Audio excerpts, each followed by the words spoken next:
Lah, nagusam ka dam dong. Nagusam ka na. Pero kagdula-dula dia.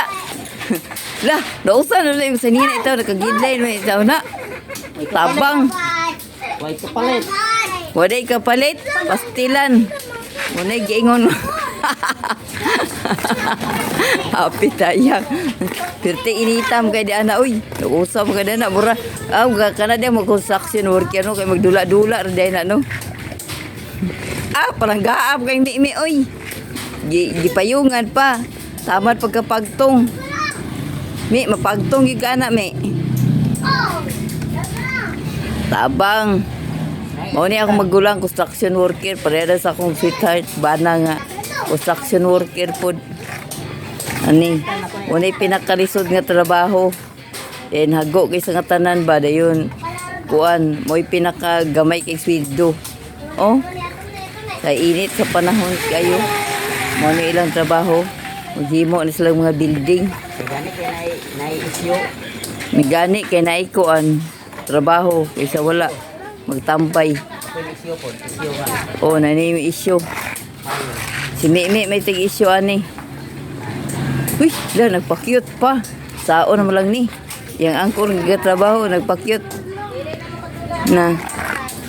Anak na si Mimi. Lah, di magpa-cute.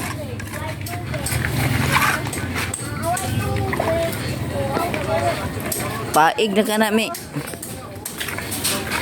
Napuiro o, sabay-saboy pa ni Iro Adri o. Hubak Na, taon. munay trabaho sa construction worker. Init isang tanan. Yung payong-payungan po sa pag-umangkon. Hawa dia pa, Mi, kaya di kayo makita, Mi. Makita ng nawong, Mi. Sama kami, Mi. Pataas ang payong, anak. Anak na payong. Anak na payong, Mi. Isudpod kayo, Mi. Muna siya, Mi. Munay trabaho, Mi. Na.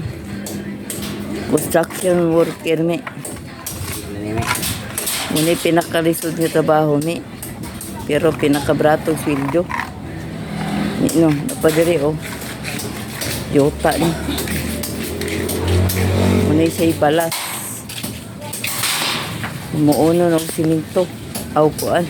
Para itapak ng mga ipang flooring diha. Kuan ni. Magdula-dula raman dahil nang magkuano. Uy, nipataas pas Mimi, itabangan pa niya. Naluoy pa siya. Kana Mi, anaagi na Mi. Mutapot mo dahil ni siminto.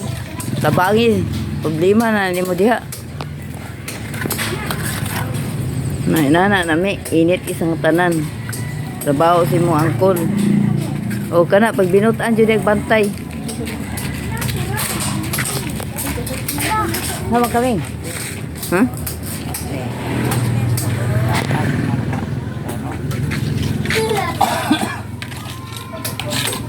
Nagtatrabaho.